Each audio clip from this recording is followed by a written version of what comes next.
आज हम पढ़ेंगे खोज विधि, जिसे हम अन्वेषण विधि भी कहते हैं। इंग्लिश में इसको डिस्कवरी मेथड या ह्यूरिस्टिक मेथड भी कहते हैं। खोज विधि को हम ह्यूरिस्टिक मेथड भी कहते हैं। ह्यूरिस्टिक जो होता है वो ग्रीक भाषा का शब्द होता है, जिसका अर्थ होता है मैंने पता लगा लिया। इस विधि में छात्र स्वयं निरीक्षण करते हैं, प्रयोग करते हैं, खोज करते हैं और जो भी समस्या होती है उसका समाधान ढूंढते हैं और निष्कर्ष पर पहुंचते हैं। इस विधि में शिक्षक केवल एक मार्गदर्शक के रूप में ही उनका साथ देता है, मार्गदर्शक के रूप में कार्य करता है।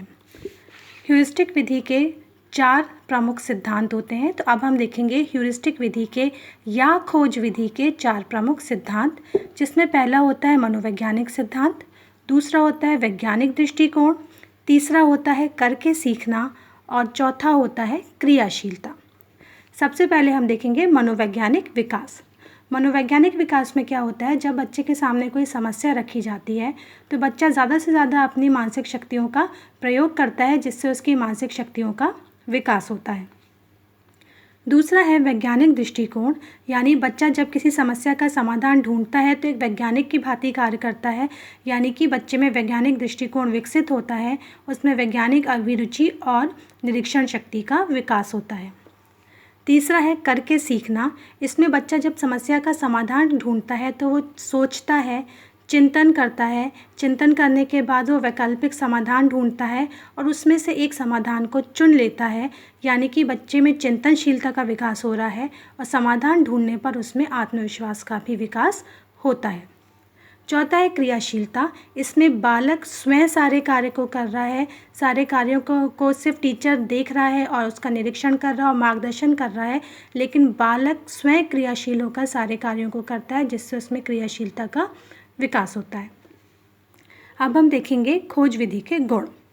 इसमें विद्यार्थी स्वयं खोजकर्ता के रूप में कार्य करता है और निष्कर्ष पर पहुंचता है, जिससे जो ज्ञान उसे प्राप्त होता है वो स्थायी हो जाता है। बालक में वैज्ञानिक अभिवृत्ति का विकास होता है, बालक में स्वयं अध्ययन करने की प्रवृत्ति का विकास होता है और बालक स्वयं अपने को एक वैज्ञानिक की भांति महसूस करता है। अब हम देखेंगे इसके दोष।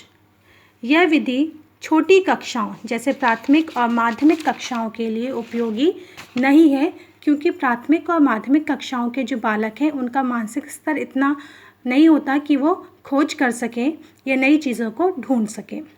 फिर इस विधि के द्वारा निर्धारित समय में पाठ्यक्रम को पूरा करना संभव नहीं हो पाता, क्योंकि ये विधि क्या है, थोड़ी सी टाइम टेकिंग है, समय साध्य है, साथ ही साथ यह विधि खर्चीली होती है।